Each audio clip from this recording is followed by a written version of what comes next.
Efrén Miranda, presidente en el Club de Emprendimiento, la mayor comunidad de pymes, autónomos y emprendedores de España, con más de 97.000 miembros. ¿Cómo se lleva esto, Efrén?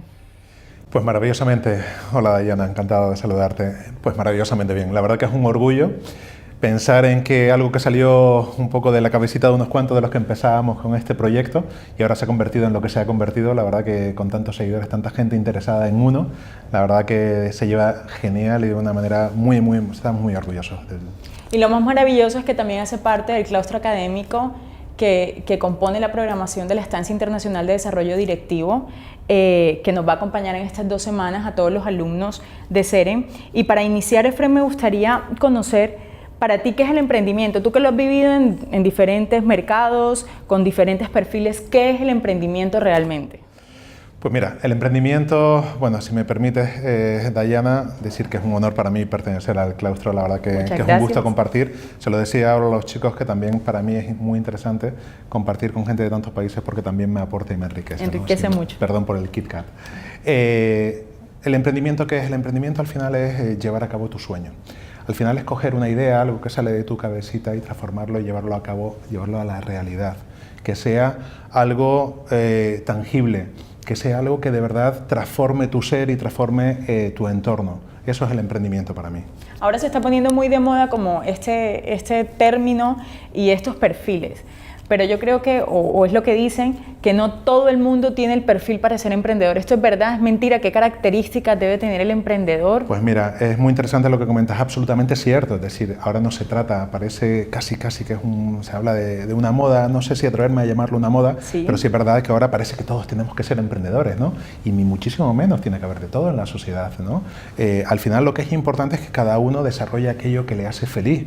Hay gente que es feliz trabajando por cuenta ajena, hay gente que es feliz trabajando en la administración pública y teniendo una certidumbre en su vida, claro, con lo cual es fantástico, y hay gente, otros que somos un poco más pirados, que nos gusta vivir en esta incertidumbre constante, que nos gusta vivir en este sueño constante de estar lanzando proyectos y estar creando cosas, ¿no? Y ahí la verdad que es algo tan bonito y tan maravilloso. Entonces sí que es verdad que no todos tenemos que ser emprendedores, por supuesto. Me preguntabas también qué características tiene que tener un emprendedor. Lo primero de todo, la determinación. Tiene que ser una persona con ganas, con ilusión, con capacidad, con confianza en sí mismo, porque es muy complicado emprender. Es cierto que es tan maravilloso como complejo, sobre todo en sus comienzos, con lo cual tienes que tener determinación y tienes que tener confianza en ti misma. Tienes que tener un buen nivel de formación, que es una de las cosas que desgraciadamente muchos emprendedores no tienen en cuenta, y es uno de los grandes errores que cometen. Hay que formarse para emprender, para poder reducir. Siempre va a haber un grado de incertidumbre, siempre va a haber, por supuesto, un riesgo, eso es inherente al concepto de emprender, pero tienes que reducir ese riesgo formándote lo máximo posible en áreas de emprendimiento. Y después, si me permites, por último, la principal característica que yo considero que debe tener un emprendedor es la pasión. Es una palabra básica, es lo que te va a permitir sobrellevar todos esos obstáculos que te vas a encontrar en tu camino a la hora de emprender, con lo cual tienes que hacer algo que de verdad te apasione, que de verdad te vayas a la cama con una sonrisa oreja a oreja cuando pienses en lo que has hecho durante el día y sobre todo en lo que está por venir, ¿no? La pasión que te va a permitir adaptarte, la adaptabilidad también, por supuesto, que te va a permitir adaptarte a todos esos obstáculos que te vas a encontrar. Situaciones. Exacto. Pero también, bueno, hay alumnos que también nos dicen, bueno, pero yo en mi puesto de trabajo creo que yo soy un intraemprendedor. También existe ese perfil. Entonces, de pronto no el que es 100% emprendedor también tiene el perfil de intraemprendedor. Entonces, también, ¿qué características o cuál es la diferencia entre estos dos perfiles, por decirlo así? Mira, me encanta que nombres el concepto de intraemprendedores. También estoy absolutamente enamorado, lo conocí, tuve la fortuna de conocerlo hace ya bastantes años, sí, antes de que ahora que parece que se está escuchando mucho, pero es cierto, porque uno también tiene que ser emprendedor trabajando por cuenta ajena. Desde su puesto de trabajo, aportar. Absolutamente. Al final, ¿qué es un intraemprendedor? Es alguien que aporta valor a la compañía, que no se limita a hacer aquellas tareas que les encomiendan, sino van más allá, buscan la generación de valor para su compañía. Al final, un intraemprendedor es alguien que, teniendo actitudes y aptitudes de emprendedor... Importante esos dos, actitud, aptitud. Correcto. Lo aplica a su puesto de trabajo. Y eso, por supuestísimo, es tan válido y tan hermoso como la labor de un emprendedor, ¿no? ¿qué sectores crees tú que son los que más están motivando a los jóvenes y a la gente también ya que lleva muchísima experiencia laboral a emprender? ¿Cuáles son esos sectores? ¿Se está moviendo más el tecnológico? ¿Cuáles son esos sectores?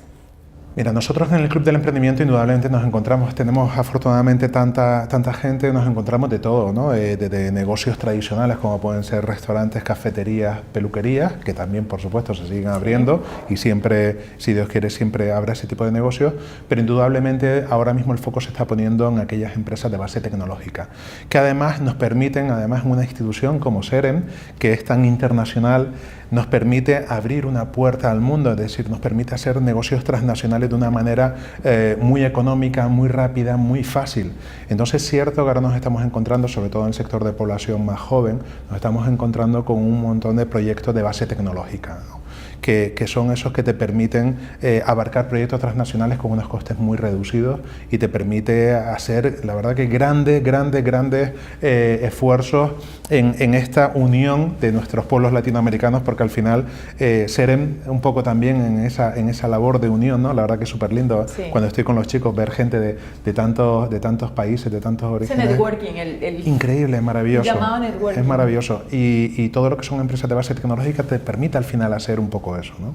Sí, en Latinoamérica muchos alumnos nos comentan que bueno, para ellos en estos momentos por facilidades también de movilidad, por las mismas ayudas que puede dar los gobiernos o empresas, se les facilita mucho más la parte tecnológica que de pronto emprender ya con un local o eso es lo que muchos creen, que hay que tener de pronto un local, que hay que tener ya una estructura física para poder comenzar a emprender.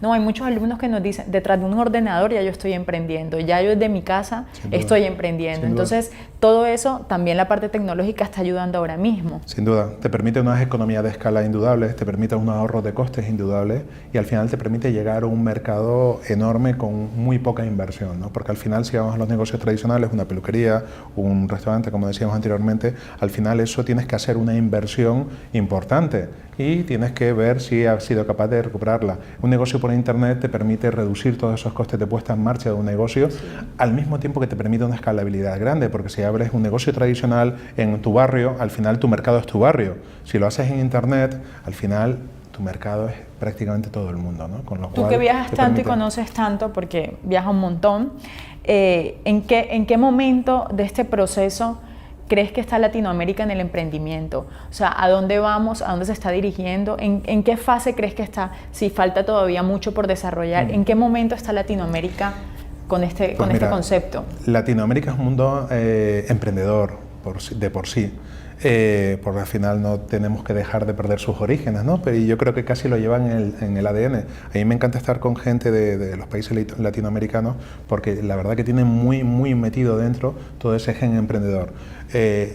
La gran desgracia es que no en todos los países o muy pocos países realmente se fomenta y se apoya.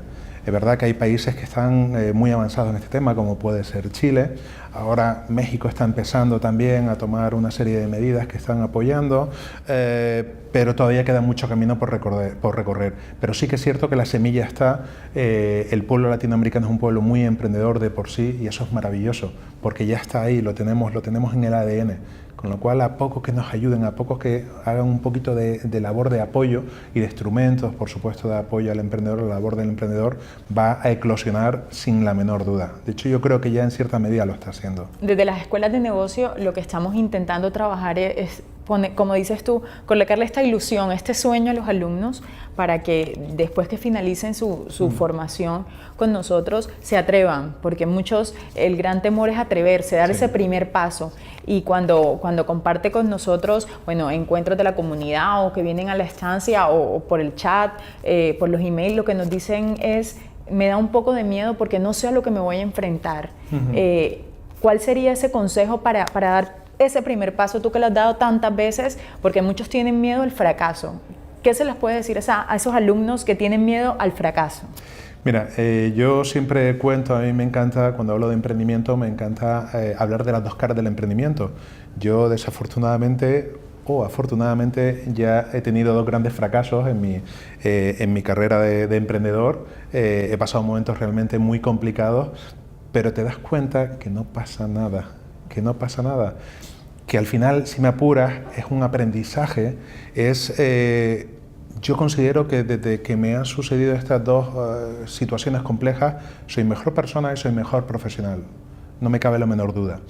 Con lo cual no pasa nada. Es decir, siempre y cuando sea medido. Además, ahora tenemos la inmensa fortuna de que hay muchas herramientas y hay muchas entidades que apoyan al emprendedor. No tantas como debieran, sobre todo en Latinoamérica, pero sí es cierto que hay muchas entidades que dan esas herramientas y dan ese conocimiento para hacerlo de una manera medida. Para hacerlo, ahora se habla de la metodología Lean Startup, ¿no? Bueno, ahora ya en los últimos años estamos formando a los emprendedores con esta metodología que al final lo que te permite es reducir, medir un poco el riesgo de cuando empiezas un negocio, ¿no? Entonces, bueno, si tienes esa formación, si tienes ese conocimiento y han puesto a tu disposición una serie de herramientas, puedes hacerlo de manera comedida. Ya no es como antiguamente que casi íbamos a lo loco a montar un negocio ahí y nos tirábamos y Jesucito de mi vida que me quede como estoy, ¿no? Ahora, si te formas y acudes a las distintas entidades formativas y de otra índole que te apoyan, ya el riesgo ya es más medido, ¿no? Y al final no pasa nada. Es una de las grandes lecciones que he aprendido en mi trayectoria como emprendedor, que no pasa nada. Si te equivocas, no pasa nada. En eso quiero que para cerrar nos quedemos todos los alumnos y yo, que no pasa nada, que en la vida hay que atreverse, que hay que dar un paso y que hay que también mirar un poco el futuro y las ilusiones que cada uno tiene profesionalmente, porque no debemos quedarnos en nuestra zona de confort, sino intentar salir un poco de esto. Primero agradecerte por haber compartido este espacio conmigo y además agradecerte que seas parte del claustro académico que está con nuestros alumnos estas 2 semanas en la estancia. Y bueno, ya te veremos en otras ocasiones. Seguro, Muchísimas todo un honor gracias. para mí, Dayana. Gracias a ustedes por contar conmigo. Gracias.